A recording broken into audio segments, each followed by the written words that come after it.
우선은 우리가 앞서 말씀드린 것처럼 비트코인과 블록체인은 달라요. 네, 다릅니다. 블록체인은 이제 하나의 기술인 거고, 비트코인은 이제 블록체인을 활용한 그런 이제 응용 사례 중에 이제 하나인데, 가장 지금 그 서비스를 통해서, 그러니까 이제 쉽게 말씀드리면 돈을 가장 잘 벌고 있는 그런 서비스 중에 하나죠. 블록체인을 활용해서 지금 돈을 가장 잘 벌고 있는 건 비트코인이에요. 예. 그래서 이제 서로 이제 다르다. 근데 비트코인은 이제 블록체인의 기술을 지금 이제 활용하고 있다 정도 이제 이해를 하시면 될 것 같고요. 우선은 이제 블록체인이라는 것은 데이터 분산 처리 기술이라고 보시면 될 것 같아요. 그러니까 분산 처리라는 게 분산 거래 장부죠. 예. 말이 이제 분산 거래 장부. 예.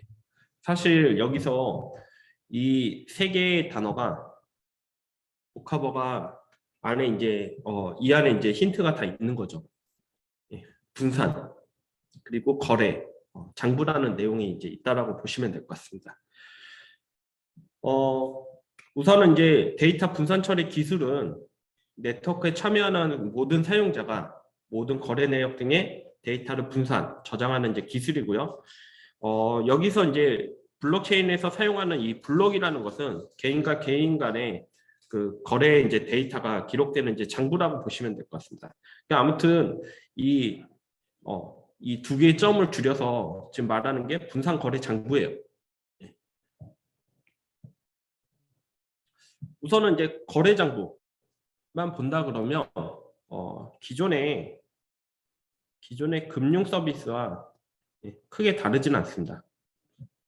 그렇죠? 근데 이 분산이라는 게 들어갔기 때문에 기존의 이제 금융 서비스랑 이제 좀 차별이 있는 것 같아요.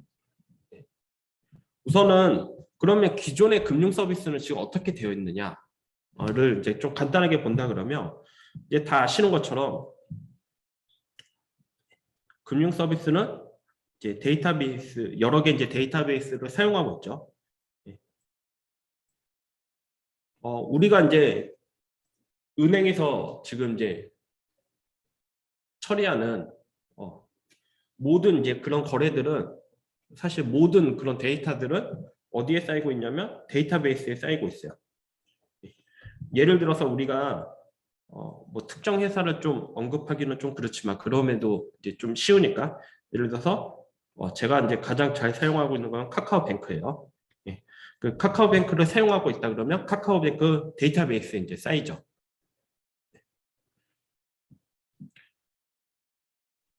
대부분의 금융 회사들은 사용하고 있는 데이터베이스가 오라클이에요. 오라클을 사용하고 있습니다. 제가 지난주에 말씀을 좀 드렸는지 모르겠는데 오라클이 가장 큰 장점 중에 하나는 백업이 좋고요. 그다음에 롤백을 할 수 있다는 게 가장 큰 장점입니다. 금융업에서는 금융 데이터에 대해서 백업이 중요해요. 데이터 날아가면 안 되죠. 옛날에 2010년도 초반 정도에 농협의 해킹 사고가 일어났을 때 일주일치의 내용이 복구가 안 됐다라는 그런 내용도 있습니다. 그런 것처럼 은행에서 백업은 중요해요. 그래서 매일 백업이 이루어져요. 사실. 그래서 뭐 국민은행 같은 경우는 자정부터 자정 10분까지는 백업하는 그런 시간이 있고요. 그다음에 이제 롤백이라는 것은 뭐냐면 예를 들어서 작업자가 뭔가 데이터베이스에 명령을 내렸어요. 그걸 이제 쿼리라고 얘기를 하는데 그 명령이 내가 내린 게 바로 반영이 되는 게 아니고 어느 이제 캐시에 담겨져 있다가 이게 최종적으로 이제 커밋이라는 그런 단계를 거쳐서 이루어지는데 명령을 처음에 초기에 내렸을 때 그게 잘못되었으면 다시 우리가 컨트롤 V를 하는 것처럼 되살리기 기능이 있어요. 그러니까 롤백이라는 것은 그냥 데이터베이스에 내가 명령을 내린 것들을 바로 적용이 하는 거 아니고 이 틀린 것들을 다시 되살리기 기능처럼 바꾸는 그런 기능이 있어요. 되살릴 수가 있어요. 그러니까 이제 이 기능이 굉장히 놀라워요. 근데 카카오뱅크는 오라클을 사용하고 있지는 않습니다. 네.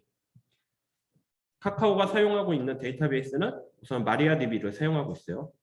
네. 좀 놀라운 것 중에 하나입니다. 네. 카카오뱅크가 마리아DB를 사용하는 이유 중에 하나는 오라클이 라이센스비가 굉장히 비싸요. 그 라이센스비를 한 10분의 1 정도 줄였다라는 얘기가 있습니다. 마리아DB를 사용함으로써. 네. 그래서 사실 카카오뱅크가 이 초반에 다른 그런 오프라인의 은행들보다 굉장히 이제 그 공격적으로 투자를 할 수 있었던 이유 중에 하나가 데이터베이스를 이제 마리아DB를 사용하면서 라이센스비를 이제 줄였기 때문에, 그리고 오프라인에서 이루어지는 그런 뭐 점포의 임대료라든지 그다음에 직원들에 대해서 인건비라든지 그런 것들을 많이 줄였기 때문에, 거기서 이제 줄였기 때문에, 왜냐하면 카카오뱅크는 아시는 것처럼 인터넷 뱅킹이라는 것으로 이제 출발을 했으니까요. 그래서 그런 부분들에서 세이브를 굉장히 많이 시켰어요. 그래가지고 지금 이제 공격적인 투자를 하고 있는 거죠. 이제 이렇게 하고 있는데, 사실 이제 뭐 카카오뱅크라든지 아니면 기존의 이제 금융 회사들은 뭐 오라클 뭐 데이터베이스의 DBMS라고 그러죠. 이 DBMS의 종류가 다른 거지, 모든 데이터들을 데이터베이스에 저장을 한다는 것들은 부정을 할 수가 없습니다. 이거는 사실이에요. 데이터베이스의 종류가 다른 거예요. 뭐 데이터베이스의 약간의 뭐 마리아DB를 사용해서 약간의 뭐 오라클보다는 성능이 약간 떨어질 수 있는 그런 문제는 있을 수도 있습니다. 근데 제가 알기로는 그러한 기술들을 카카오뱅크에서는 자체적으로 소프트웨어를 만들어서 오라클만큼의 이제 성능을 낼 수 있는 걸로 지금 알고 있어요. 그러니까 그런 것들을 많이 그런 기술들을 보유를 한 거죠. 그럼에도 이제 많은 이제 금융 회사들이 결국은 데이터는 데이터베이스에 지금 넣고 있어요. 예, 이거는 팩트예요. 그렇죠? 근데 이 기존의 금융 회사들을 본다 그러면 모든 데이터가 데이터베이스에 저장이 된다. 네. 이거는 이제 다른 얘기로 하자 그러면 네. 거의 중앙 뭐 저장 장치라고 그래야 될까요? 뭐 어떤 이제 그런 중앙이라는 말이 들어가죠. 네. 분산이라는 표현보다는 중앙이라는 표현이 들어가죠. 그러니까 분산의 반대말은 사실 지금 이제 중앙인 거죠. 그렇죠? 기존의 금융 회사들은 모든 데이터들을 데이터베이스에 저장을 하기 때문에 중앙 거래 장부예요. 어떻게 보면 중앙형 뭐 이렇게 할 수도 있겠죠.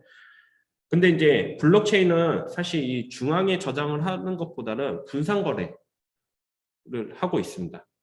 둘 사이에는 좀 오묘한 차이가 있죠. 데이터. 문재인 대통령이 이제 이제 대통령이신 이제 문재인 대통령이 계셨을 때,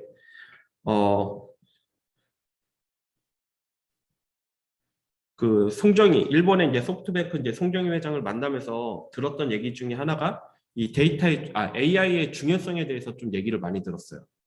네. 미팅을 좀 했죠. 그러면서 이제 이 AI의 중요성에 대해서 들었는데, 결국은 이 AI에서 우리나라가 우리 산업이 AI의 강대국이 되려면 뭐 지금은 뭐 인재 양성에 대해서 중요하게 얘기하지만 더 중요한 건 그것도 중요하지만 더 중요한 게 있다면 이 데이터와 네트워크와 이 AI를 좀 강조를 많이 했습니다.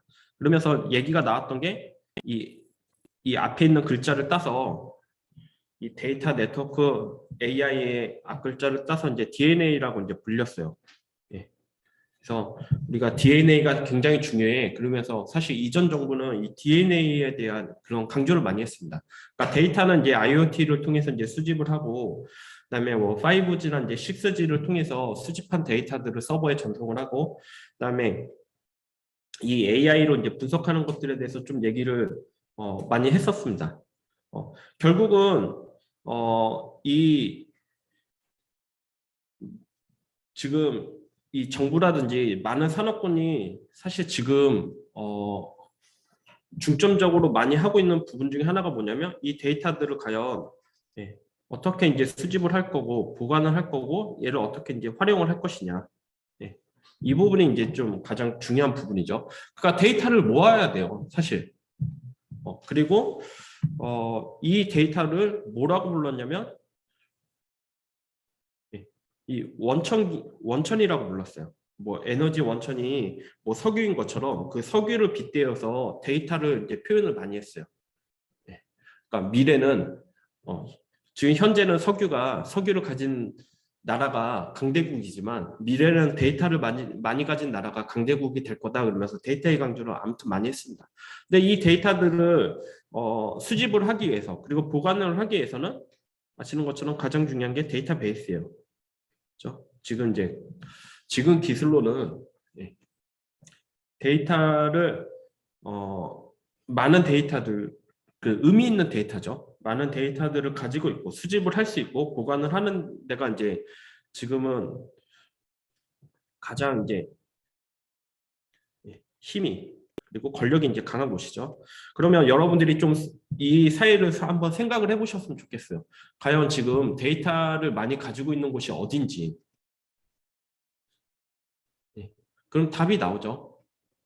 네이버, 카카오뱅크. 카카오. 네, 카카오톡이 있으니까. 맞죠? 어, 얼마 전에 이제 카카오 회사가 좀 난리가 났죠. 아시는 것처럼. 네, 그 정전 때문에 그 SK CNC의 데이터 센터에 지하에 있는 이제 그 UPS라고 이제 전원이 끊겼을 때 공급을 해주는 그 장치가 있는데 걔가 이제 배터리로 운영이 되는데 그 배터리에서 이제 화재가 발생이 되어서 SK CNC에 있는 데이터 센터가 전력을 이제 다 차단하다 보니까 그 안에 있는 이제 카카오뱅크의 32,000대의 서버가 다 정지가 돼버렸죠. 근데 그걸 통해서 우리가 알게 된 건 뭐냐면 카카오뱅크의 자회사가 150여 개 정도 있다라는 것들을 좀 알게 됐죠. 지금 카카오가 150개 데이터가 150개 회사가 있는 거예요. 네, 맞죠? 그 회사들이 지금 대부분 온라인 방식으로 이루어져요.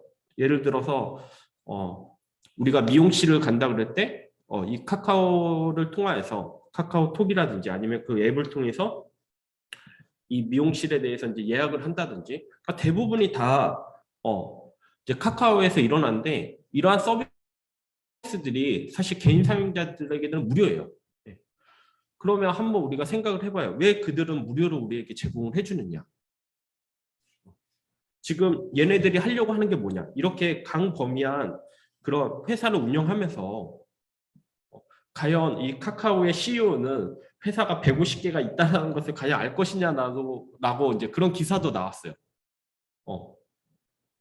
근데 아무튼 이 150개의 회사들이 지금 온라인상에서 이루어지는 모든 그런 서비스들을 본인들이 이제 하려고 좀 노력을 하고 있는데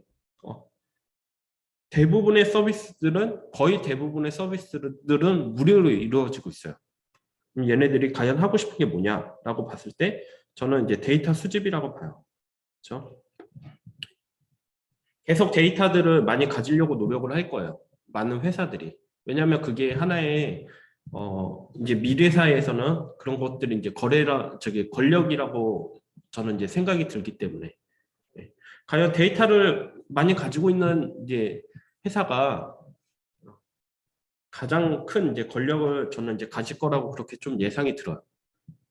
그럼에도 저도 뭐 열심히 사용하고 있습니다. 공짜니까.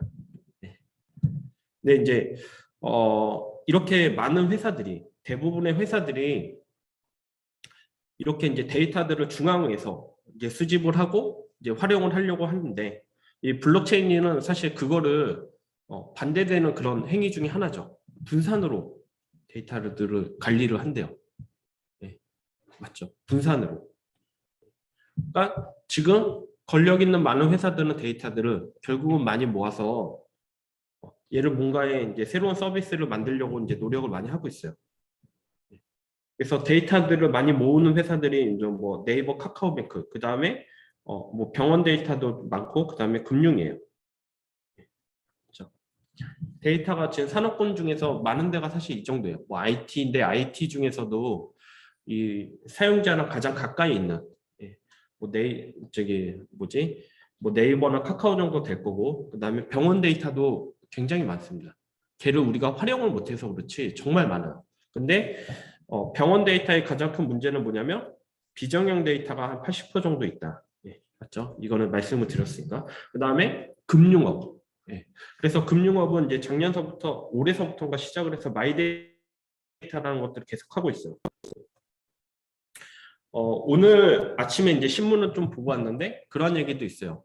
이제 뱅크샐러드랑 그리고 어느 한 은행이었는데 예, 1금융권이었는데 거기서 이제 뭐가 있었냐면 마이데이터를 활용한 이제 서비스가 나왔는데 과연 이제 20대가 지금 가장 많이 이제 사용하고 있는 예금과 적금이 서비스가 무엇이냐라는 그런 정보도 지금 알려주는 게 지금 나왔다라고 얘기를 하고 있어요. 근데 생각을 해보면 그렇게 뭐 복잡한 그런 문제는 아닌 것 같아요. 네, 맞죠? 그렇게 뭐 이렇게 데이터에 이제 통계를 보고 그냥 가장 어떤 은행에서 예를 들어서 뭐 카카오뱅크에서 어떠한 이제 적금 뭐 26주 적금을 가장 많이 사용하더라 라고 이제 이렇게 보여주는 이제 그런 거였어요. 그러니까 지금 이 마이데이터 서비스를 통해서 금융업도 이제 데이터가 그래도 이제 오픈이 돼가고 있죠. 네. 근데 아무튼 제가 말씀드리고 싶은 건 뭐냐면 블록체인은 이제 반대되는 게 이제 중앙인데 그 이제 이 중앙형 데이터가 많은 회사들이 지금 데이터를 굉장히 많이 이제 수집하고 있는 가운데 2008년도에 사실 이 블록체인이라는 기술을 일본의 한 인명의 사람이 예, 좀 이렇게 제안을 했죠. 그러니까 세상은 중앙형으로 이제 가고 있는데 그거에 반해서 이 천재 엔지니어라고 해야 될까요? 연구자는 분산거래에 대해서 이제 좀 얘기를 했던 그런 이제 시기였다. 그래서 사실 이제 이 블록체인이라는 기술이 2010년도 이후에는 굉장히 이제 일반 사람들에게 이제 가까이 오게 되었고요. 그다음에 이러한 서비스들이 이제 이 블록체인 기술이 또 비트코인으로 좀 바뀌면서 많은 사람들이 이제 이 블록체인이라는 기술을 현재는 좀 이용하고 있죠. 그래서 곰곰이 생각을 해보면 이 데이터를 결국은 분산해서 가지는 것과 그리고 중앙에서 가지는 이 두 가지 경우밖에 없는 것 같아요. 현재로서는요. 과연 누가 우세하느냐 라고 본다 그러면 현재 시점에서는 데이터를 중앙으로 가지고 있는 팀이 더 우수하죠. 예. 그럴 수밖에 없는 게 뭐냐면 국내에서는 저 이상거래 탐지 시스템도 말씀드렸지만 이 규제라는 게 있기 때문에 예를 들어서 병원에서는 이 병원에 이렇게 구역이 있다라고 한번 봅시다. 예. 이 병원에서 이제 이 병원 데이터를 운영하기 위해서 이제 전산실이라는 곳 있을 텐데 여기에는 이제 수만 개의 데이터가 있어요. 예. 데이터베이스가 있죠. DB가. 예. 이 데이터베이스가 이 전산실을 나갈 수 있느냐 그러지는 못해요. 뭐 의사들이 이제 접속을 해서 이제 할 수는 있죠. 근데 여기는 많은 환자들의 그런 데이터가 저장되어 있기 때문에 데이터가 자기 데이터가 아닌 자기 데이터는 뭐 이렇게 뭐 예를 들어서 MRI를 찍었다 그러면 MRI 같은 것들은 이제 CD에 넣어서 가져갈 수 있어요. 자기 거는. 근데 남의 거는 원칙적으로 이 병원 밖을 벗어난다는 자체가 지금은 허용이 안 돼 있어요. 그러니까 여기도 데이터가 중앙으로 보여요. 뭐 금융업도 마찬가지죠. 금융업도 데이터가 바깥으로 넘어갈 수는 없어요. 근데 이제 마이데이터라는 게 이제 생겼을 뿐이지. 그러면 이 중앙으로 사실 데이터를 가지고 보관을 하고 있는 데는 결국은 뭐가 있냐면 이 정부의 규제라는 게 있는 거고 규제가 왜 있는지를 보게 된다 그러면 결국은 이 기득권들에 대한 이 힘에 이미 이제 작동이 된다는 거죠. 네. 이 개인 사용자들이 봤을 때는 우리가 쉽게 금융 데이터들을 좀 접근을 해서 좀 활용을 하면 좋을 것 같아요. 특히 이제 그런 많은 이제 스타트업들이 나오게 되는데, 핀테크에서도 이제 많은 스타트업이 나오는데, 그런 회사들은 되게 궁금할 거예요. 이 데이터가 지금 사람들이 원하는 게 어떤 데이터고 어떤 서비스를 좀 원하는지 이 데이터를 통해서 이제 통계적으로 보고 싶어 하는 것들이 있을 텐데 쉽게 가지는 못하죠. 그럴 수밖에 없는 게 지금 규제라는 게 있기 때문에. 그래서 제가 이제 생각이 든 거는 제가 이제 생각하는 건 뭐냐면 이 중앙에서는 결국은 데이터를 중앙형으로 이렇게 관리를 하는 거는 뭔가의 이 권력과 이제 연관이 있고, 그 다음에 이 기득권이라는 그런 세력이 좀 있지 않을까라고 좀 생각이 많이 들고 있고, 그거를 이제 대항하기 위해서 이제 분산거래 장부라는 게 블록체인 기술이 이제 좀 나오지 않았을까라고 좀 생각이 듭니다. 예. 그래서 많은 사람들이 이 블록체인이 나오고 나서 좀 환영을 했던 건 아니에요. 그렇죠? 아직도 우리의 금융 데이터와 병원 데이터는 분산으로 관리를 하진 않아요. 이렇게 좋은 기술이 있음에도 불구하고 하고 있지는 않죠.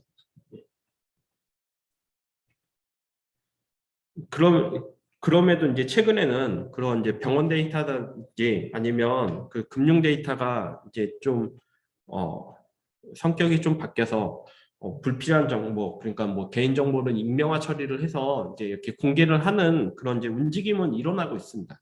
예.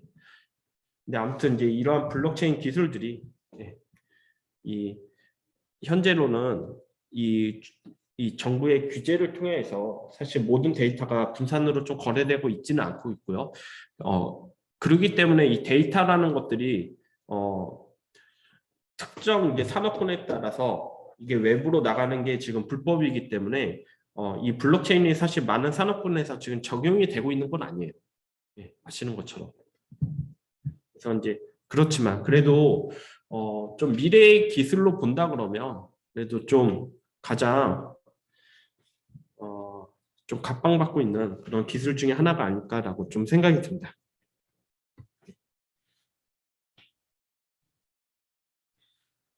앞서 말씀드렸지만 이 데이터의 저장소는 과연 이제 중앙에 집중되어 있느냐, 분산이 되어 있느냐, 죠 이게 이제 말씀드렸던 것처럼 이제 기존의 금융업에서 이제 일어나는 이제 데이터 뭐 저장 방식이죠. 그리고 이제 오른쪽에 있는 그림은 이제 차세대. 앞으로 미래에 이제 데이터가 이렇게 저장이 되었으면 좋겠어. 그래서 누구나가 좀 편안하게 좀 데이터를 보고 그다음에 뭐 수정이 되는 거에 대해서는 뭐 강한 그런 인증을 통해서 좀 확인을 이렇게 했으면 좋겠어라는 게 이제 이런 거죠. 데이터가 이제 하나의 좀 권력으로 본다 그러면 좀 오른쪽 방법이 그래 그나마 이제 이상적인 그런 이제 방법이 될 수도 있다라고 이제 저는 그렇게 생각합니다. 뭐 아닐 수도 있어요. 각자의 이제 생각이 좀 다르기 때문에 저는 이제 그렇게 생각을 한다라고 이제 보시면 될 것 같습니다. 블록체인의 이제 특징을 본다 그러면 첫 번째는 이제 분산해서 저장을 해요. 블록체인은 여러 명의 데이터를 이제 저장을 하는데 분산을 해서 이제 저장을 하고요. 근데 현실적으로 이변조가 좀 어렵습니다. 이거는 좀 이따가 좀 얘기를 하도록 할게요. 그래서 이제 이 이변조를 하려면 이 블록체인을 참여하고 있는 모든 참여자의 거래 데이터를 공격을 해야 돼요. 예를 들어서 이 블록체인에 이제 참여하고 있는 사람이 1000명이다 라고 본다 그러면 한 악의적인 공격자는 이 1000명의 사람들의 예를 들어서 서버를 공격해야지만 그 데이터를 이제 변조할 수 있고 위변조를 이제 할 수 있는 거죠. 근데 이제 현존하는 그런 컴퓨터를 통하여서는 우선은 좀 불가능하다. 이러한 연산 속도가 그러한 부분이 있고요. 그 다음에 이제 탈중앙화 기술이 있죠. 그래서 데이터를 가운데 집중해서 이제 중앙 집중형으로 이제 데이터를 이제 관리하고 있는 게 아닌 이제 서로 이제 분산해서 갖다 보니까 이제 탈중앙하고 사실 이러면서 이제 필요 없는 게 이제 중앙 관리자죠. 예. 그러니까 각각의 데이터베이스가 있다 그러면 이 데이터베이스를 관리하는 사람이 필요해요. 이게 이제 DBA라고 우리가 좀 불리고 있습니다. 예.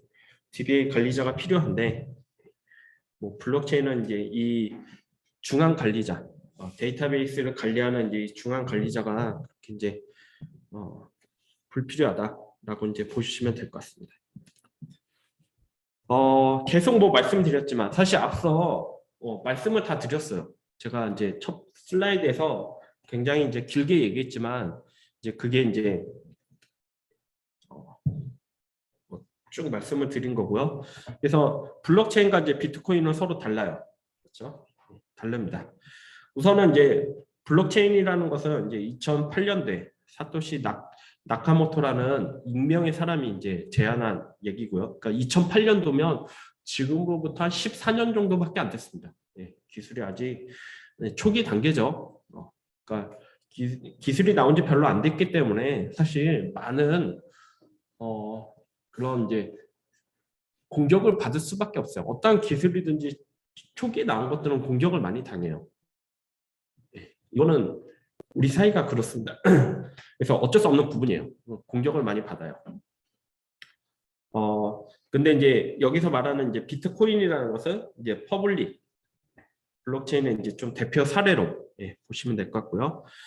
블록체인이 응용되고 있는 사례들은 쭉 이렇습니다. 아직 국내는 시도는 하고 있어요. 그래서 블록체인을 이용해서 다양한 그런 국가 연구 과제들이 나오고 있는데 아직까지 서비스가 된 거는 제가 봤을 때는 비트코인이 거의 가장 큰 돈, 가장 많은 돈을 이제 벌고 있고요. 의료정보 블록체인도 얘기가 많이 나왔죠. 정말 얘기가 많이 나왔습니다. 근데 그리고 실제로 이거에 대해서 하고 있는 데가 메디 어디였는데 이 회사에서 이제 하고 있는데 근데 이제 앞서 말씀드렸던 것처럼 데이터가 병원에 있는 데이터가 외부로 나가는 게 우선은 금지예요. 어떠한 데이터든지. 네. 어느 정도냐면 병원에 있는 사람을 치료해주는 사람도 있어요. 병원에는. 근데 사람의 병을 연구하는 사람들도 있단 말이에요. 그러니까 의사가 이제 크게 여러 종류가 있는데 실제로 환자를 만나서 병을 치료해주는 사람도 있고 앞으로 이러한 병이 이제 발생할 수도 있어 그러면서 그걸 연구하는 사람들도 있어요. 근데 연구하는 사람들도 데이터를 보고 싶어 해요. 왜냐하면 그런 데이터를 봐야지 미래에 어떠한 이제 질병이 일어날 거고 아니면 앞으로의 뭐 과거에 이러한 질병들이 이러한 이제 형태로 이러한 원인을 통해서 이제 일어났어. 라는 것들을 이제 병원 데이터를 통해서 이제 보고 싶어 하는데 문제는 뭐냐면 그 연구자 또한 병원 데이터를 접근하기 위해서 허락을 받아야 돼요. 병원장의 허락을. 그러니까 굉장히 어려운 거예요. 이 자체가. 그러니까 이 내부에 있는 사람도 병원 데이터를 접근하는데 그렇게 승인을 받아야 될 정도니까 되게 힘든 거예요. 그러니까 이제 지난주에 제가 이제 서울여대에 우리가 이제 전산실 얘기를 했죠. 학교 전산실 여기 아마 이름이 있을 텐데 제가 그 이름까지는 모르지만 우리가 그런 거예요. 만약에 4학년 정보보호학과에 예를 들어서 2학기, 4학년 2학기 기말고사가 과거서부터 현재까지 어떻게 이제 일어났는지 알고 싶어요. 왜냐하면 그거는 개인정보랑 전혀 별개거든요. 맞죠? 그래서 정보보호학과의 4학년 2학기, 2학기의 성적 평균을 뭐 예를 들어서 뭐 2000년도서부터 현재까지 알고 싶어. 근데 이거 자체도 지금 우리가 되게 힘들잖아요. 학교도. 근데 병원이랑 금융업은 사실 학교보다는 훨씬 더 규제가 많죠. 그러니까 이것도 더 어렵다. 라고 이제 보시면 될 것 같습니다. 네, 아무튼 이렇게 다양하게 응용 사례들은 나오고 있는데 실제로 국내에서는 크게 하고 있는 게 많이 없다. 지금 고작 하고 있는 게 비트코인과 그다음에 이 미술품을 이용해서 NFT 나왔죠. 코로나 시대 때는 NFT가 좀 이제 부를 창출할 수 있는 좀 이제 이제 저기 뭐지 좋은 이제 투자처로 그렇게 얘기가 되다가 요즘에 금리가 올라가고 난 이후에 쑥 이제 들어갔죠. 예. 뭐 비트코인도 마찬가지고요. 네. 회사에서 제 아시는 분은 벌써 마이너스 3천만 원을 찍었다. 예. 이걸 어떻게 해야 되냐라고 얘기할 정도로. 예. 그러니까 지금은 이제 이런 좋은 블록체인을 이용해서 좋은 이제 투자처들이 사실은 투자를 했던 곳이 돈을 벌기 위해서 이제 투자를 했던 곳은 지금 이제 좀 이제 조용해졌고요, 잠잠해졌고 오히려 좀 이제 다양한 그런 부분들이 나오고 있는데 예를 들어서 이제 최근에 제가 봤던 거는 이 한우에 예, 우리가 먹는 이제 이 정육점에서 먹는 이 한우에 대한 이 정보를 보여주는 이제 그러한 기술로 뭐 블록체인이 뭐 나오고 그랬죠. 그러니까 조작을 어렵게 하기 위해서 예를 들어서 비싼 뭐 샴페인이라든지 아니면 제 술을 잘 안 먹어서 이름은 잘 모르겠는데 포도주, 네, 포도주 같은 거, 네, 이런 것도 뭐 굉장히 비싼 거는 저 잘 모르겠죠. 가격을 시세를 잘 모르겠어요. 근데 아무튼 비싼 것들이 있잖아요. 그런 것들에 대해서는 예, 이렇게 뭐지 정보를 이제 볼 수 있도록 하는데 이러한 정보를 보여주는 것 자체도 이제 블록체인을 활용해서 이제 한 그런 내용들이 나오죠. 그래서 여기 보면 뭐 의약품이라 그랬는데 뭔가 관리 추적을 하는데 사용을 하죠. 뭔가 추적을 하는 데 있어서 이제 뭐 활용이 되고 있다. 그래서 이제 다양한 응용 사례들이 나오고 있다. 정도 이제 이해를 하시면 될 것 같습니다. 아무튼 그래서 최근에는 그런 이제 비트코인을 활용한 이제 가상화폐 투자를 어떻게 볼 것이냐라고 이제 하는데 이 월렌 버핏의 이제 스위스인 이 벤저민 이제 그레미엄은 이 투기를 철저한 분석을 통해서 원금과 수익을 안정적으로 보장하는 것이 투자고 이를 충족시키지 못하는 행위라고 이 블록체인에 대해서 그렇게 부정적으로 좀 얘기했던 부분들이 있었습니다. 많은 사람들이 2020년도서부터 20년도서부터 이제 현재까지 뭐 작년까지죠. 거의 작년까지였죠. 작년까지 굉장히 이 비트코인에 대해서 열광을 했죠. 열광을 한 거죠. 이거는 거기다가 이제 최근에 와서 많은 사람들이 이제 본인의 돈을 잃고 자산을 잃고 다시 이런 말들을 지금 이제 상기를 하고 있죠.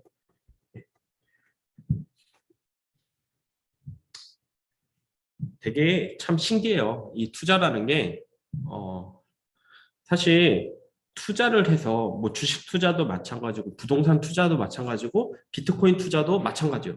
투자를 해서 돈을 번 사례들은 한 1% 정도밖에 안 돼요. 99%는 잃고 있죠. 잃었죠. 실제로 지금 그렇습니다. 그러니까 근데 이제 언론에서 자꾸 나오는 거는 그 1%에 대한 사람들이 나와요. 자꾸. 그러니까 사람들이 이 1%의 사람들에 대한 허망을 믿고 투자하는 경우들이 너무 많습니다. 그래서 최근에 이 주식 투자에 대해서 또 이제 굉장히 뭐 최근에는 좀 문제가 됐지만 그래도 그 존리라는 사람도 얘기를 했어요. 그렇게 주식은 우리가 이 한순간에 투자라고 저기 뭐지 투기죠. 투기로 봐서는 안 되고 투자로 좀 보면서 꾸준하게 해야 된다. 그러면서 우리가 삼시세끼를 먹는 것처럼 투자도 그렇게 꾸준하게 해야 된다는 그런 얘기도 했어요. 근데 이제 많은 사람들이 주변에 야 누구는 뭐 비트코인을 해서 얼마를 벌었어. 그런 이제 소문이 돌기를 시작하면 사람들이 이제 그거에 대해서 저기 잃을 거에 대해서 생각을 하지 않고 너도 나도 이제 빠져들죠. 근데 사실 전문가들은 그렇게 주변에서 너도 나도 없이 들어가는 그 상황이 가장 위험한 시기라고 보고 있어요. 그래서 뭐 아무튼 이런 얘기가 있었다라고 이제 보시면 될 것 같고요. 블록체인에 대해서 간단하게 좀 원리를 말씀을 드리면요. 우선 이제 블록체인이라는 것은 이 노드라는 게 이제 존재를 합니다. 예. 노드는 이제 하나의 이제 사용자인데 노드라는 것은 이제 하나의 그 점을 의미를 하죠. 예. 그러니까 이 개인 사용자의 그런 뭔가 컴퓨터라든지 아니면 이 서버가 하나의 이제 노드로서 이렇게 존재를 한다라고 보시면 될 것 같아요. 예. 그렇죠? 그래서 이제 뭔가의 거래가 일어나기 위해서는 이 가반수 이상의 동의라는 게 필요해요. 이 동의가 없을 때는 이 거래 장부에 대해서 수정이 불가능해요. 그러니까 서로 일정한 양의 데이터들을 거래 장부를 이제 가지고 있는 거고요. 여기서 이제 가반수 이상의 이제 동의가 있어야지만 이제 거래 장부가 이제 승인이 됩니다. 또 하나는 이 채굴이라는 개념이 있죠. 그래서 뭐 중국에서는 이 GPU를 대량으로 구입을 해서 이 채굴에 동원을 했는데 채굴을 한다는 것은 뭐냐면 뭔가의 작업을 증명을 한다는 거예요. 여기서 POW라는 것은 Proof of Work라는 거죠. 그래서 이 작업을 증명을 하는 거예요. 결국은 이 거래 데이터가 진짜인지 아닌지 진위 여부를 이제 판단을 해주는 거죠. 내가 가지고 있는 데이터와 그리고 뭔가의 명령이 들어왔을 때 이 명령이 같냐라는 것들을 옛날의 데이터베이스에서는 이제 한 서버에서 이거를 증명을 했는데 분산에서는 이거를 한 서버가 감당하는 게 아니고 이 데이터가 여러 곳으로 분산이 되었기 때문에 그 데이터를 가지고 있는 그 노드들이 증명을 해주는 거예요. 이거 맞아. 이거 틀려. 네, 이렇게. 그래서 이제 이 채굴이라는 게 이제 증명이라는 거고 이 증명을 통해서 사람들이 이제 보상을 받는 제도가 이제 있는 거죠. 그리고 이제 이 비트코인에 좀 용어들이 있습니다. 우선은 이제 거래라는 게 있죠. 거래라는 것은 이제 블록체인을 사용하는 P2B, 분산 네트워크 기반의 타임 스탬프 서버를 이제 이용을 하고요. 그다음에 이제 공개키 이제 암호를 좀 사용하고 있습니다. 그다음에 이제 사용자는 이 지갑이라는 게 있는데 여기는 이제 개인키와 이제 공개키를 가지고 있죠. 아까도 서두에도 말씀드렸지만 여기에 이제 대칭키 기반이 이제 사용하는 거죠. 공개키는 이제 대칭키 기반이 사용하고요. 개인키에서는 이제 비대칭키 기반을 이제 사용하고 있죠. 그래서 AES가 이제 사용이 되고 있습니다. 그 다음에 이제 송금 시 자신의 개인키로 송금 내용을 이제 서명하는 그런 정성이 있고요. 그다음에 이제 비트코인의 이제 주소를 공개키를 이제 활용해서 이제 사용을 하는데 사용자가 원하는 개수만큼 이제 생성을 할 수 있고요. 그다음에 비트코인 소유자는 자신이 누구인지 알 수 없어서 이제 익명성을 이제 보장을 받을 수 있습니다. 그리고 사용자 이제 공개키 사이에 이제 일대 다로 이제 매핑을 하기 때문에 익명성을 이제 없애려는 이제 그런 시도들이 비트코인 이제 주소를 활용해서 이제 되고 있다라고 이제 보시면 될 것 같습니다.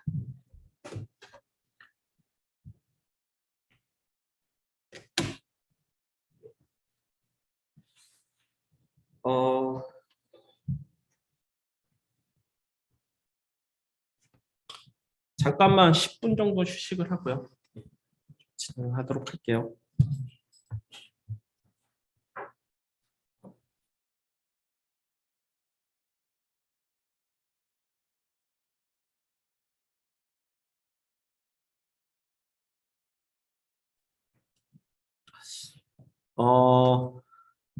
이제 이 비트코인에 또 이제 두 번째 용어가 있다 그러면 이 비트코인에 이제 지갑이라는 게 있습니다. 이 지갑은 이제 각각의 이제 사용자의 블록이 이제 블록체인이 이제 쌓이는 거고요. 얘는 이제 10분에 한 번씩 원칙적으로 갱신이 됩니다.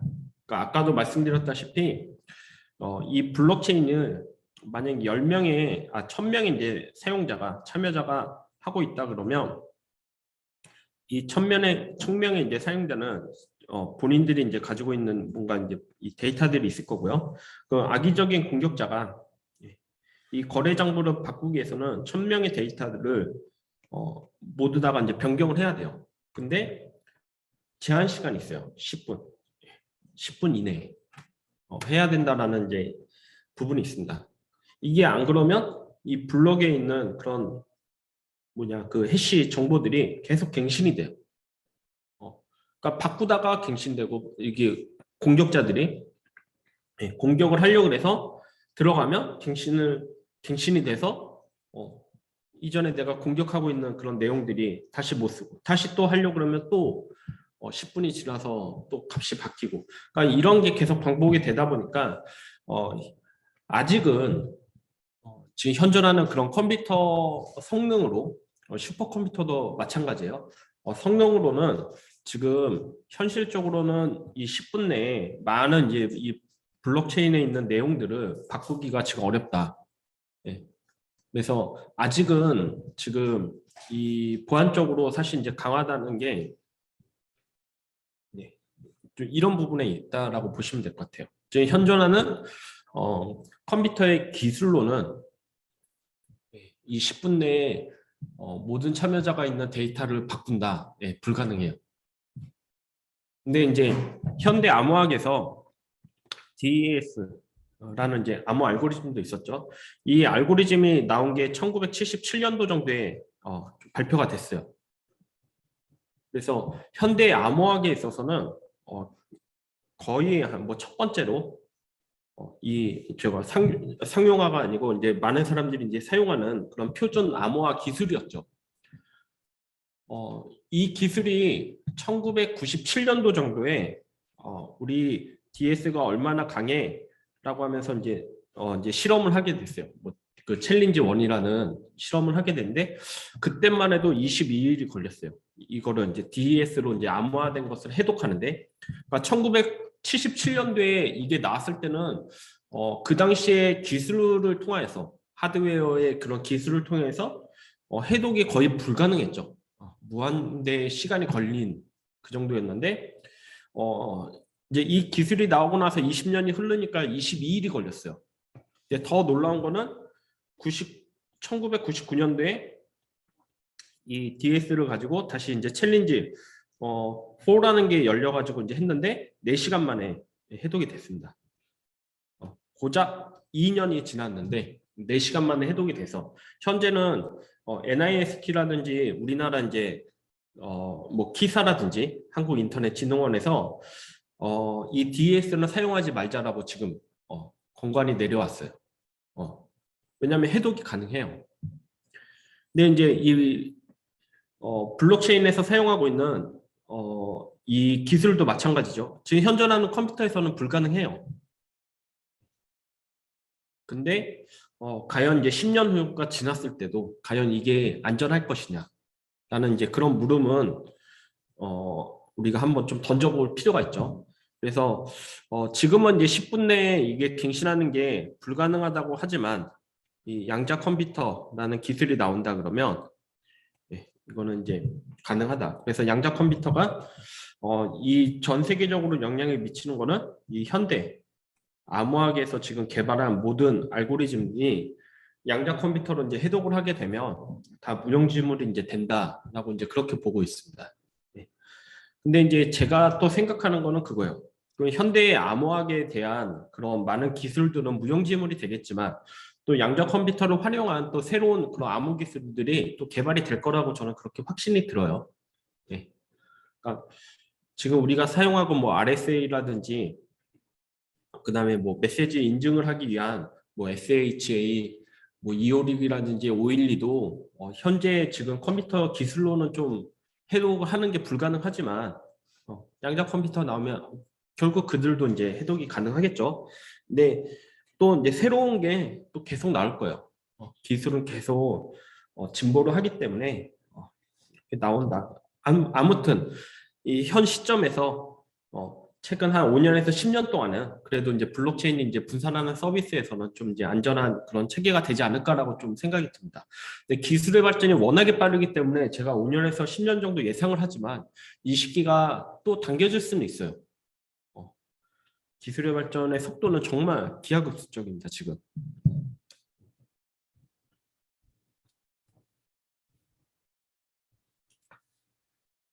그 다음에 이제 블록체인의 이제 용어 중에서 이제 채굴이라는 게 있죠. 채굴이라는 것은 이제 블록을 생성하는 행동과 그리고 작업 증명 통해서 이제 이루어지고요. 그러면 이 작업 증명이라는 것은 무엇이냐? 입력으로는 이제 이전 블록에 대한 해시값이 들어오고요. 그다음에 현 블록에 포함된 거래 내역의 해시값과 이제 난수가 이제 포함돼서 이제 입력을 입력이 들어오게 되고 이거를 SH256 해시 함수가 받아들여서 뭔가 또 해시 결과를 내고 있죠. 그러니까 입력에서는 여기 A번, B번, C번이 이렇게 동시에 이제 들어온다라고 보시면 될 것 같고요. SH256을 통해서 뭔가 이제 또 해시 값이 나오죠. 해시 밸류라는 게 나오게 되고요. 이 해시 밸류가 또 다른 이제 다음 이제 블럭에 해시 값으로 전달이 되고, 그러니까 원칙적으로 보면 해시라는 것은 여기 입력에서 단 1비트라도 바뀌면, 그러니까 우리가 A라는 이제 글자가 있다 그러면 얘는 1바이트로 구성이 되어 있어요. 그렇죠? 1바이트는 8비트로 구성이 되어 있죠. 그러니까 여기서 단 1비트, 정말 그 작은 점 하나가 바뀌더라도 완전 새로운 해시 값이 나오게 되죠. 그래서 이제 이 작업 증명은 이제 이렇게 이제 해시 값을 이제 계속 연쇄적으로 이제 만들면서 이제 돼가고 있습니다. 비트코인의 이제 용어 중에 하나는 이제 또 작업 증명이 이제 성공한 노드. 그래서 모든 노드에게 결과를 이제 전송하고 각 노드는 이제 받은 블록에 대한 유효성 검증 수행 후 이제 블록체인에 이제 추가가 돼야 되고요. 작업 증명이 이제 성공한 이제 채굴자에 대한 이제 보상도 좀 이루어져야 됩니다. 그래서 비트코인에서는 이제 비트코인은 이제 주어지고 있죠. 블록체인을 위해서 이제 필요한 기술들은 공개키 암호 시스템과 이제 해시 함수, 그다음에 뭐 데이터 저장성 뭐 쭈루룩 있다라고 이제 보시면 될 것 같고요. 블록체인에서는 이제 개인키와 이제 공개키 그런 관계가 있는데 퍼블릭키와 이제 프라이빗 키를 이제 동시에 활용하고 있고요. 좀 빨리 나갈게요. 이따가 실습을 해보면 좀 금방 알 수 있어가지고. 그리고 이미 이제 현대 암호학을 통해서 그런 개념을 좀 아시는 분도 있을 거고 그래서 나가는데, 우선은 이제 공개 키로는 다른 사람 이제 해당 키를 공개를 해서 이 사람의 거래들에 대한 이제 부분들이 참인지 거짓인지 확인하는 정도로 사용하고 있고요. 개인 키는 이 직접 거래를 발생시킬 수 있으므로 개인 키를 이용해서, 그래서 뭐 아무튼 굉장히 이제 중요한 부분이다라고 보시면 될 것 같은데, 키가 생성되는 과정은 이제 개인 키를 통해서 타원국사 암호법을 활용해 가지고 이제 공개 키가 되고요. 이 공개 키를 다시 해시 값을 넣어서 이제 비트코인의 주소가 생성이 된다. 그 정도 좀 이해를 하시면 될 것 같고, 그래서 이제 메시지를 전송할 때 그냥 이제 앨리스가 이제 바백에 메시지를 전달하게 되면 그냥 이제 평문에 그냥 일반 그대로의 내용이 이제 가게 되는데, 이제 그대로 가게 되면 중간에 도청자가 이 메시지를 누군가가 캡처를 하게 되면 탈취를 하게 되면 이제 이 메시지가 이제 노출되는 그런 위기가 있죠. 그래서 앨리스는 뭔가 암호 알고리즘을 통해서 암호문을 만들고, 그다음에 밥은 이 암호문을 통해서 키를 통해서 이제 복과가 이루어지는 게 이제 암호 기반의 메시지 전송 중에 하나인데요. 기존의 이제 암호 시스템은 특히 이제 대칭키죠. 대칭키 기반의 이제 암호 시스템은 사용자가 2명이면 이제 1개의 키가 필요하고요. 3개일 땐 이제 3개의 키가 필요해요. 그리고 사용자가 4명이었을 땐 6개의 키가 필요하죠. 이게 기하급수적으로 늘어나요. 5명일 때는 1개의 피가 아닌데 이거 잘못된 거죠. 5명일 때는 이 관계수만큼 이제 일어나게 되는데, 이게 이제 계산을 하면 n의 n-1에 이제 나누기 2를 한 효과가 돼버리죠. 그래서 1000명의 이제 사용자가 있다 그러면 49만 9,500개의 키가 필요해요. 그러니까 이 대칭키 방식은 키의 개수가 계속 기하급수적으로 늘어난다는 그런 이제 문제가 있기 때문에 공개키 이제 시스템의 키의 개수가 필요한 거죠. 그래서 만약에 사용자가 5명이다 그러면 그냥 5개의 키만 있으면 되죠. 그래서 n명의 사용자는 n쌍의 이제 키만 있으면 된다라는 게 이제 공개키 이제 가장 큰 장점이고요. 그래서 이제 2개의 키를 좀 이용해서 이제 할 수 있다라고 이제 보시면 될 것 같습니다.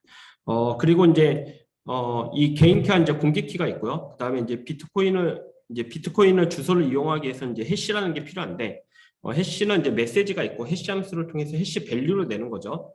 그래서 아까도 말씀드렸다시피 이렇게 이제 메시지가 있다 그러면 여기서 단 한 비트라도 변경이 되면 아예 해시 값이 전혀 다르죠. 여기 보면 내용이 다 똑같은데 앞에 00하고 00이 들어갔을 때 이 내용과 그리고 01 한 1비트만 바뀌었는데도 완전한 다른 값이 나오죠.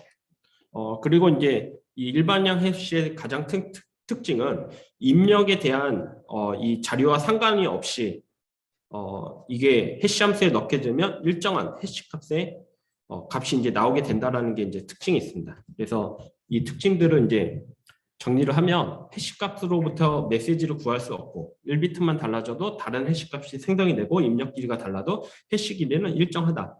그래서 진위 여부, 무결성은 이제 확인하는데 사용이 된다라고 이제 보시면 될 것 같습니다. 네. 네. 그러면 보이실 거고 중간에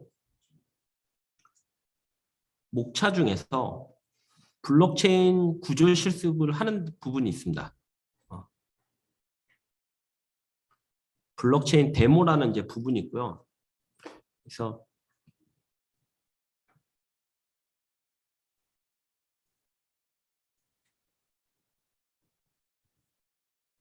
뭐 앤더스 브라운 월스인가? 네, 거기 이제 닷컴을 가보면 여기 네, 보시면 이제 여기였나?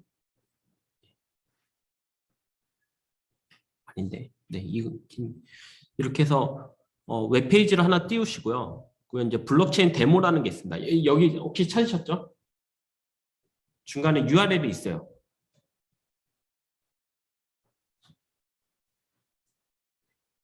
그래서 여기 상단에 보면 메뉴들이 있거든요.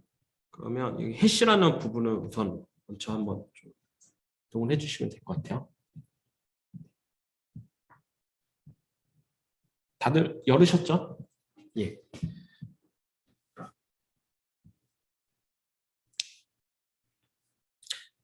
앞서 말씀드린 것처럼 이 해시라는 것은 뭐 이제 그 해시를 뭐 이미 저보다 더 잘 알고 있는 사람이 있을 텐데 여기는 이제 그 그 경제학과나 경영학과 이제 학생들도 들어오기 때문에 이제 모른다라고 가정을 하고 사실 이제 설명을 해야 돼서 그냥 들으신 분들은 그냥 본인이 들었던 것들 이제 다시 한번 리뷰를 하면 될 것 같고 우선은 이제 해시라는 것은 뭐냐면 이 데이터에 대한 진위 여부를 이제 판단하는 데 써요. 이게 이제 진짜냐 가짜냐.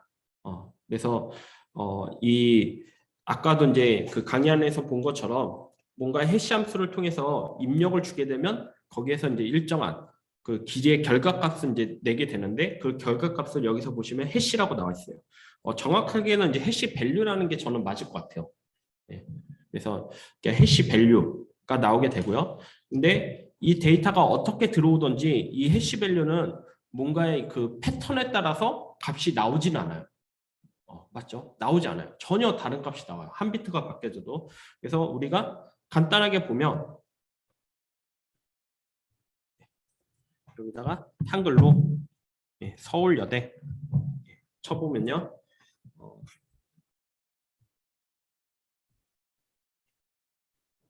네. 그러면 이제 여기에 따라서 이제 해시 값이 이렇게 나오죠. 해시 밸류가 보게 되면 저는 9179로 시작이 돼요.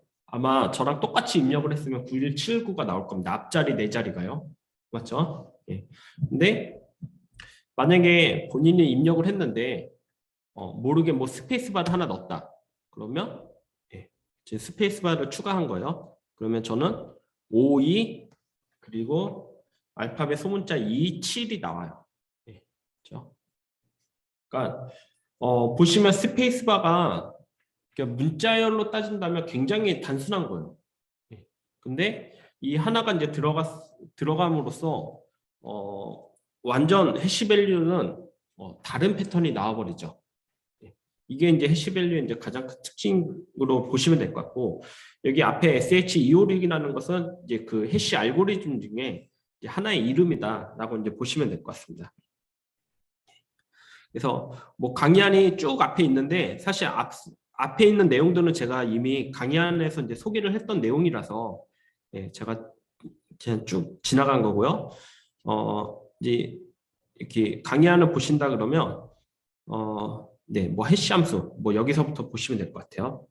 네, 그래서 우리가 지금 간단하게 SH256을 가지고 이제 해시를 했고요. 뭐 이거는 쉽죠. 네. 우선은 이 사이트에 대해서 좀 소개를 하면 이 블록체인에 대해서 이제 이렇게 좀 간단하게 좀 학습을 할 수 있는 그런 사이트예요. 그래서 소스 코드도 공개가 됐습니다. GitHub에. 그러니까 누구나가 이제 가서 소스 코드를 보셔도 됐고요. 여기서 보면 뭐 해시야 블록, 그다음에 블록체인 분산 토큰, 코인베이스에 대해서 블록체인은 쭉 이제 실험을 할 수 있게 그런 나온 사이트 중에 이제 하나라고 보시면 될 것 같아요. 웹 환경으로 좀 나왔기 때문에 제가 볼 때는 교육 자료로 실습하기에는 가장 좋아요. 예, 되게 좋아요. 예, 저도 사실 블록체인에 대해서 긴가민가하게 알고 있었던 부분들이 있었는데 그런 부분들이 이제 여기 실습을 한번 해보면서 예, 금방 좀 알게 되었죠. 그러니까 굉장히 좀 착한 데요. 네, 이렇게 또 무료로 공개를 해놓고 예, 그랬다는 것은 그래서 있고 우리가 이제 방금 전에 봤던 것은 이제 블록체인에 관련된 가장 핵심적인 해시에 대해서 예, 우리가 보게 된 거고요. 그 다음에 우리가 한 번 더 실습을 해볼게요. 블럭에 대해서요. 블럭. 예. 우리가 블록체인에서 과연 블록이라는 게 뭐냐? 아까도 계속 얘기를 했지만 예, 이 블럭이라는 게 뭐냐라는 거 한번 좀 보게 되면 보시면 블럭에 예, 이렇게 번호가 있습니다. 블럭 넘버링이 있고요. 그 다음에 아까도 이제 강의 안에서 말씀을 드렸는데 난스라는 게 있어요.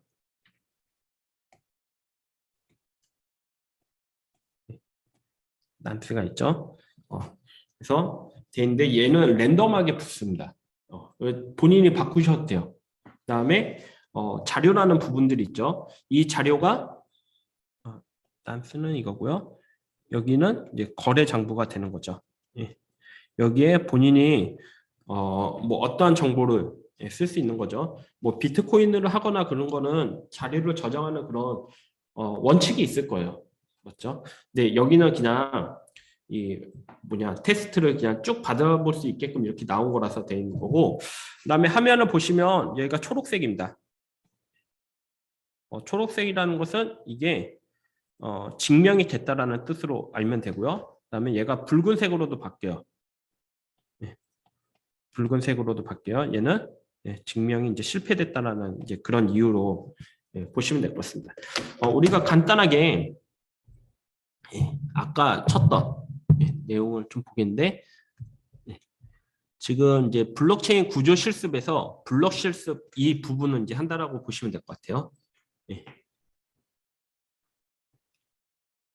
그래서 여기다가 뭐라고 써야 될까요? 그냥 이 예제대로 한번 해볼게요. 갑동은 이제 갑순이한테 이제 10이라는 것을 줬어요. 그래서 갑동은 갑순이에게 이제 10이라는 것을 줬습니다. 지금 보시는 것처럼 이제 붉은색으로 좀 처리가 됐어요. 맞죠? 왜 그러냐면 이전에 1과 난스와 공백이 들어갔을 때 이렇게 해시 값이 나왔는데 지금 뭔가의 자료를 넣었더니 해시 값이 서로 안 맞는 거죠. 증명이 안 됐다라고 이제 나온 거고요. 여기서 이제 채굴이라는 버튼을 누르면 바뀝니다. 초록색으로. 그러면서 해시 값이 바뀌었어요.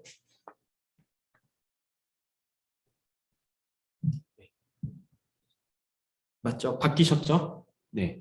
이게 이제 블록체인의 가장 기본적인 그런 값으로 아시면 될 것 같아요. 우선은 난스를 한번 24675로 되어 있는데 이거는 이제 한 자리를 다시 지우면 또 붉은색으로 바뀌죠. 네. 맞죠? 붉은색으로. 네.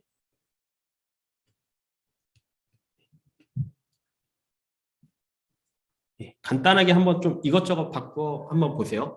바꾸고 뭐 채굴을 누르시면 이게 또 초록색으로 바뀌어요. 거기에 따라서 해시밸류가 바뀌기 때문에요.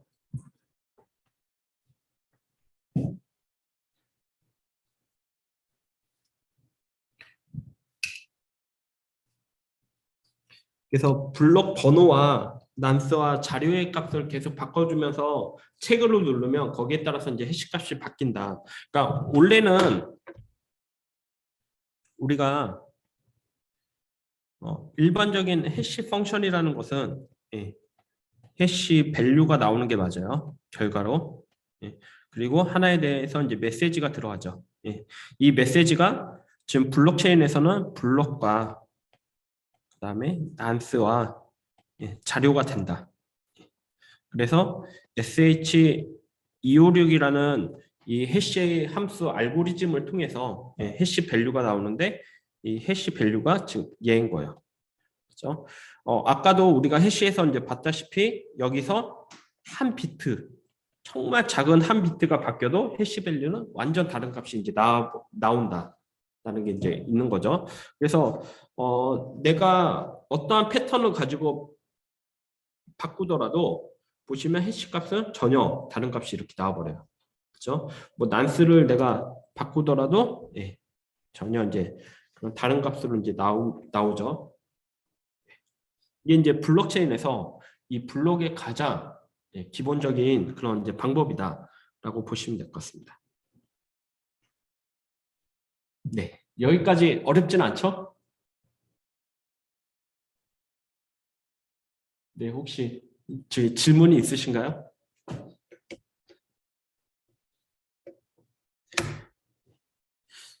역시 제가 혼자 떠들 때보다 지금 눈이 이제 더 이렇게 초롱초롱해졌어요. 실습을 해야 되기 때문에. 그래서 실습이 그래서 위대합니다. 한번 해보는 게 참 중요해요. 그 다음에는 블록체인을 한번 가볼게요. 이제는 개념이 이제 어렵지는 않을 겁니다. 블록체인에서 보시면 이 블록이 기존과 다르게 밑에 이제 스크롤을 이렇게 하면 5개 이제 블록이 생겼어요.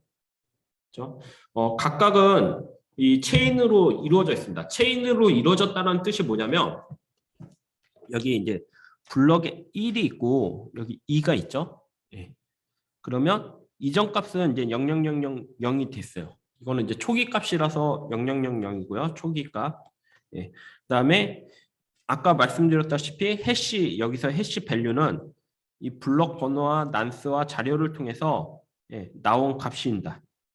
이렇게 값이 나왔어요. A라는 해시 밸류가 나왔죠. 그러면 지금 블럭 2번을 보게 되면 이 해시 밸류가 이전 값으로 여기를 와 버렸어요. 그렇죠? 여기 있어요. 여기가 A가 됐어요. 그리고 얘도 똑같이 블럭과 난스와 그다음에 아까 좀 설명을 좀 잘못했어요. 미안해요. 여기는 없었지. 그치. 여기는 없었지. 여기서 해시 값은 지금 블럭 1의 해시 값은 어떻게 됐냐면 블럭 번호와 그다음에 난스와 그다음에 자료와 그다음에 이전 해시 밸류를 통해서 이렇게 A라는 해시 밸류가 나온 거예요. 맞죠? 그러면 블럭 2도 블럭 두 번째도 마찬가지 똑같아요. 블럭과 난스와 자료와 이전의 해시 값을 통해서 지금 B라는 해시 밸류를 얻었습니다. 그렇죠? 지금 이게 계속 이렇게 연결이 되어 있어요. 블럭의 수가 증가할수록 이 앞서 있는 블럭은 이전의 해시 값을 참고하고 있어요. 지금 이게 이렇게 연결이 됐다라는 거죠. 아까 우리가 강의 안에서 봤다시피 블록체인이라는 이 말이 지금 이거예요. 얘가 체인인 거예요. 얘가 하나의 블럭이고 지금 이게 블럭인 거고 이게 해시 값을 통해서 이렇게 연결이 됐다. 지금 이게 체인이라는 거예요. 그래서 블록체인이라는 그런 용어로 지금 쓰게 된 거죠. 그러니까 용어에 이름을 굉장히 잘 줬어요. 제가 볼 때는 그 기술의 이름을 굉장히 알기 쉽게 블럭이 있고 그다음에 블럭과 블럭을 이제 체인이라는 것으로 연결하겠다. 라고 이제 그렇게 된 거고 이 체인과 체인을 연결하는 것은 해시 밸류를 가지고 한다. 근데 해시 밸류가 앞서 우리가 본 것처럼 한 비트가 바뀌어도 값이 완전 바뀌어요. 그러니까 이 값이 제가 볼 때는 굉장히 좀 강력한 거죠. 그래서 이렇게 쭉 되어 있습니다. 그래서 1번부터 5번까지 보시면 쭉 이제 그렇게 되어 있고요. 있고요. 그러면 이제 해시 이제 블럭 1번에 와서 값을 한번 좀 넣어볼게요.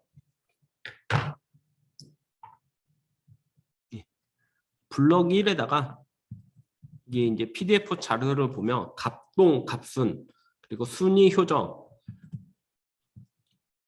그 다음에 은진, 은수 해가지고 이제 이렇게 값이 나오고 있는데 얘네들에 대해서 값을 이렇게 넣어보면요. 붉은색이 나오죠. 아까도 말씀드렸다시피 블록과 난스와 자료와 이전 값을 통해서 해시 밸류가 나오는데 지금은 틀린 거예요. 증명이 안 된 거죠. 그렇기 때문에 안 된 거고 여기서 채굴 버튼을 눌러주시면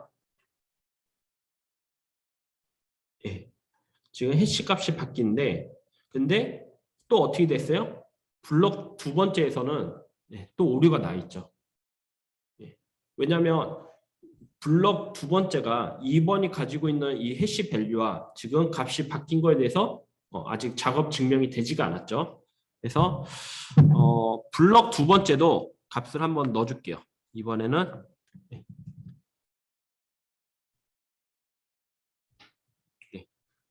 은숙은 갑동에게 10을 줬고 은숙은 효정에게 10을 줬어. 그러면서 이거에 대해서 이제 채굴을 하게 되면 다시 녹색으로 좀 바뀌게 되고요.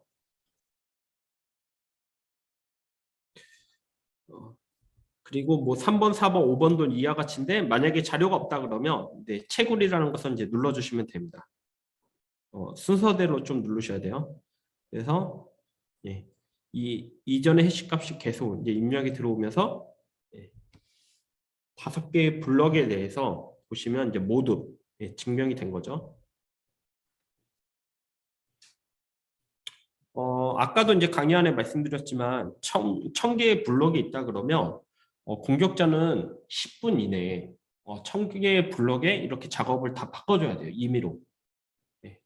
그게 이제 원칙적으로 서로 다 블럭으로 체인이 되어 있기 때문에 중간에 예를 들어서 블럭 2를 10인데 100으로 바꾼다.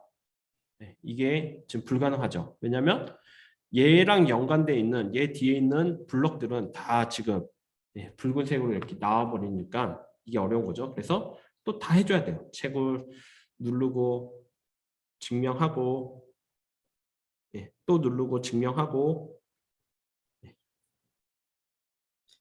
아무리 이제 현존하는 그런 컴퓨터에 빠른 걸로 하더라도 이거 자체가 이제 시간이 오래 걸리죠.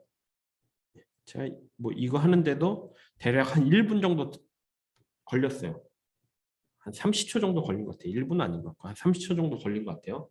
근데 단 4개를 했는데도 한 30초 정도 걸렸는데 1000개의 블럭이 있는데 이거를 바꾼다는 것은 이제 너무 어렵죠. 간단히 또 한번 이것저것 한번 좀 만져주시고요. 이미 다 만져보셨나요? 예. 굉장히 빠르군요. 이제 마지막으로 이제 분산 부분을 한번 좀 보도록 할게요. 토큰하고 코인베이스는 그냥 이렇게 똑같은 방법으로 이제 하시면 돼요.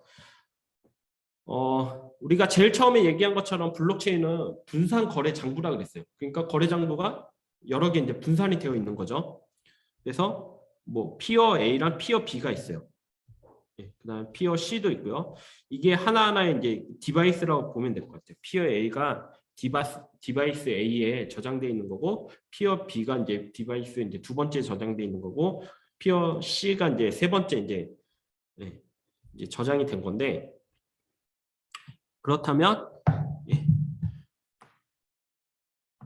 피어 A에 보시는 것처럼 갑순에게 10을 줬고 순리는 효정에게 20을 줬고 은지는 은숙에게 30을 줬습니다. 그래서 최고를 눌러줘야 돼요. 그렇죠? 그리고 은숙과 갑동에 대해서도 이렇게 이제 최고를 눌러줘야 되겠죠. 1, 2번만 해볼게요. 너무 좀 오래 걸리니까. 그럼 똑같이 예, 분산으로 되어 있기 때문에 두 번째 디바이스에서도 사실 이러한 정보들이 똑같이 있어야 됩니다. 그렇죠? 예, 이렇게요. 예.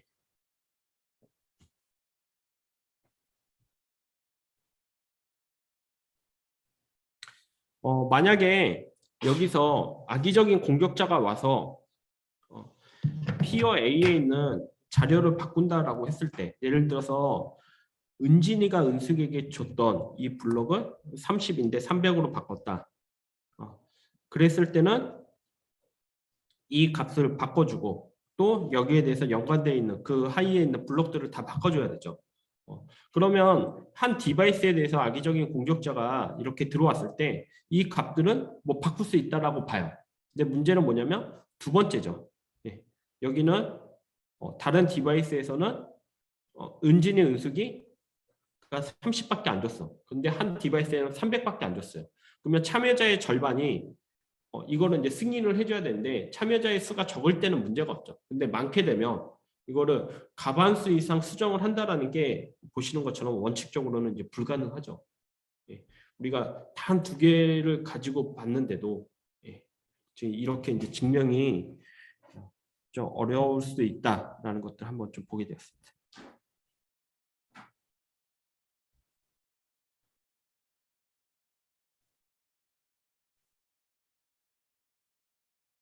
네. 이 블록체인의 기술은 요즘에 네.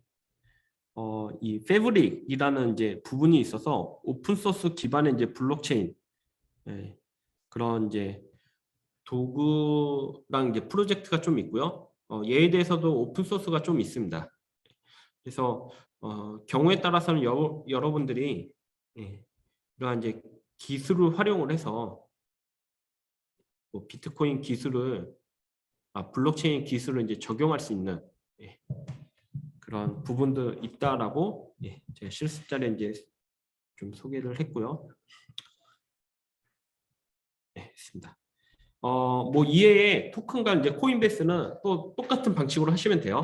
예, 이제 토큰에서는 보시면 이 송금이라는 게 조금 더 좀 강화가 됐죠. 이제 누구에게 보내고 이게 얼마고 그다음에 A라는 사람이 B에게 보낸다라는 게 정형화가 돼서 나온 거죠. 이게 뭐 피어 A, B, C로 나온 거고요. 그다음에 코인베이스 보면 코인베이스도 보시면 이런 게 이제 좀 정형화가 된 거죠. 처음에 이제 코인베이스에서 이 뭐냐 이 100이라는 것은 이제 앤드류에게 줬고 앤더슨에게 줬고 그래서 이런 게 현재 이제 뭐 코인베이스의 값이 얼마고 이렇게 이제 있다라는 게 조금 더 이제 지금 현존하는 비트코인에 맞춰서 이렇게 이제 거래 장부들이 있다라고 이제 보시면 될 것 같습니다.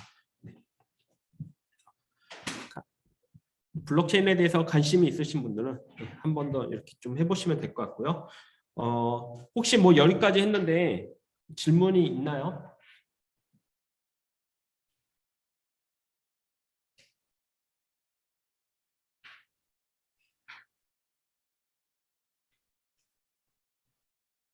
네. 질문이 없다라는 것은 네. 학습자가 100% 이해를 했다라는 걸로 제가 네. 생각을 하면 될까요? 네.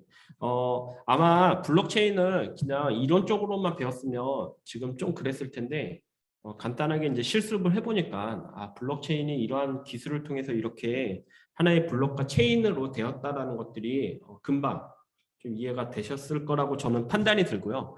혹시나 뭐 그럼에도 궁금한 게 있으면 수업 이후에 저한테 좀 물어보시면 제가 또 알고 있는 그런 범위 내에서 말씀을 드리도록 하겠습니다. 네. 더